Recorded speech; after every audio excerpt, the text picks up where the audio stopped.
best film Torrington's ever made. The only film Torrington's ever made. Yeah, well, that's what's going to be the best, isn't it?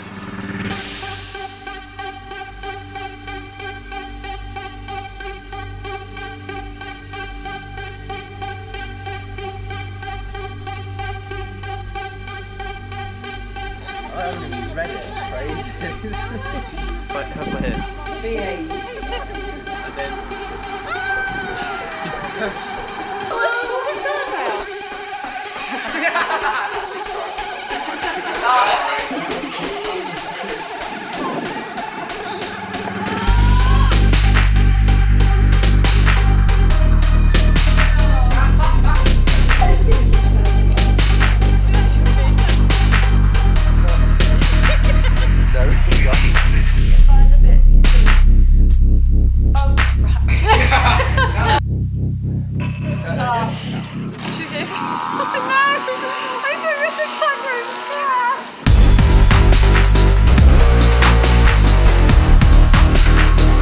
So then, The Shadows, a film that staff and students from Great Torrington School have been working on relentlessly for the past year.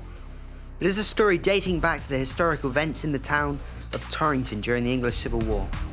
But, without a dedicated team of people, the film simply would not have happened. Everybody from the very beginning rose their level of maturity. They showed skills that they've never shown before in and around the school and in lessons. All the students were amazing to work with. You know, the crew, I mean, they're very helpful. They always told you where you needed to be and what you needed to do. You know, without those people to help, it would never happen. So, I mean, it's all down to them, really. You have to want to do these things because it's quite time-consuming, and we've been working on this for a year. So, I mean, it's a lot to commit to, really. For any film to be successful, a good storyline needs to be in place. So the Shadows team had a difficult task of coming up with a story that is interesting, but also relevant to the school. A task that most of the production team contributed to. I think the storyline's marvellous. I've yet to see the film, but I can't wait. The storyline, it's based around the idea of a haunted school.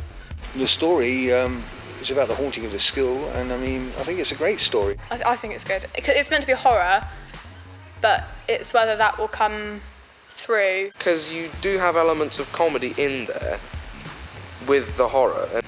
Teenage, friendly, mild horror film based on the Civil War in Torrington and the fact that the school is built upon a battleground, and that the school might possibly be haunted.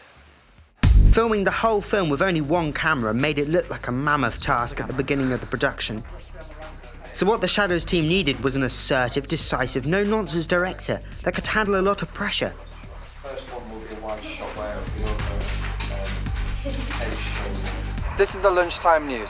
No, he's gone. Oh. I haven't even read it for ages. I suppose I was trying to do it from his point of view as well, so you can look at the phone, can't use that brush. So these things sometimes happen by chance. We were very lucky. So Sarah Peter says, I think it's broken. He's a very hard director. He kind of reminded me really of Hitchcock. He's very demanding of his lead characters, and I have to say I was, exhausted after filming, emotionally bereft, I would say.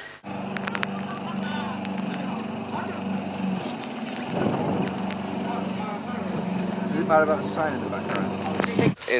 In filming, you'll do the first scene and then a scene in the middle, and then you'll do the last scene, or the first scene will come in the middle, or something like that. It's never in order. The work on the film was very, very efficient. Everybody seemed to know where they needed to be, and yeah, it was quite a good experience, actually. I like doing colouring. Well, it's easy for me because I've done a lot. It's all down to you chaps and your hard work. I did find it very exciting. One of the exciting points was having to wear Mr. Pluckrose's wig. Oh, the filming was exhausting. Oh, I think there are always problems when you do anything like this. I mean, there's logistical problems about having access to rooms or access to equipment or access to people. People don't turn up, all of that kind of stuff. Organising people is always difficult and it's always going to be a problem. Things like continuity, actors missing out on lines, crew being in the shot when they shouldn't be, all sorts of things like that. Having to retake all the shots again and again, that's sometimes got a bit too repetitive. I've loved working on the film because it was with such a nice bunch of people. Learning lines has never been my forte, so having to learn the lines in a short space of time, trying not to laugh, and if anyone knows me, I have a very loud laugh. One of the things that helps with this obviously is doing as many takes as many times as possible, having a monitor there, an assistant director as well that can also monitor things that's going on. On that note. But every Thursday, the Shadows production team battled against the odds and got a scene filmed. It has taken longer than everybody had hoped, and with it a new experience for nearly everybody.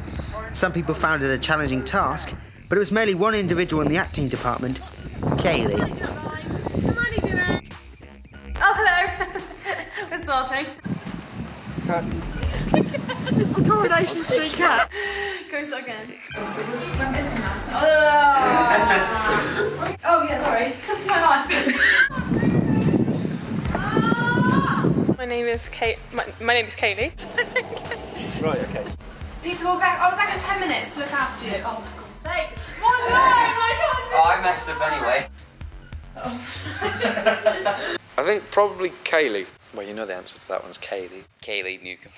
Kaylee Newcomb, without a doubt. I wasn't particularly fluent with my lines, so... Yeah, sometimes you feel like you're going... That had to be Miss Newcomb.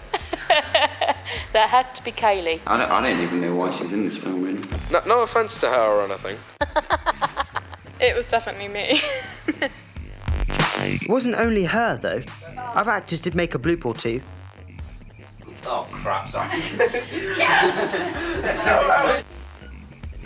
I forgot my mic. Oh, crap. But even when the actors got it right, not everything played by the rules. I don't think the phone abides by the rules. And even the director tended to mix things up.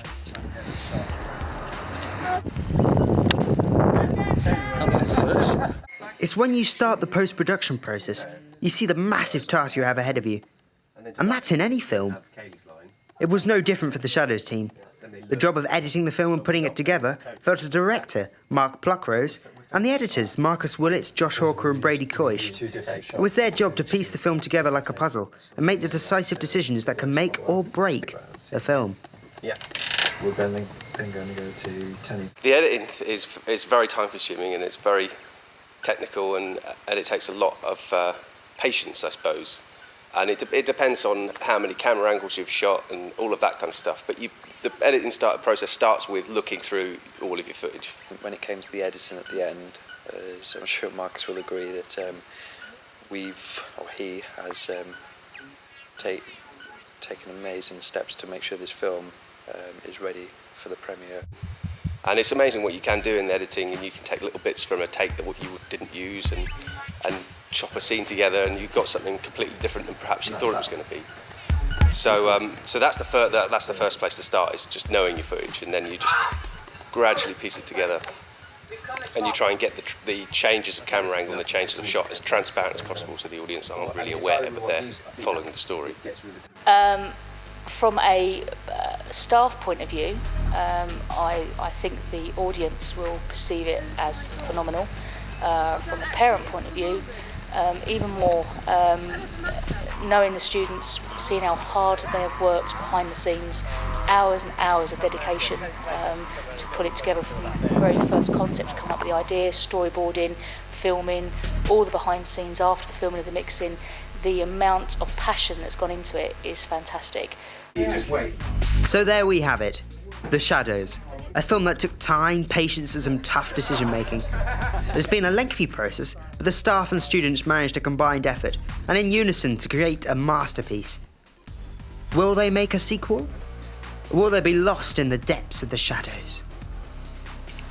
Morpheus, put me back in the Matrix.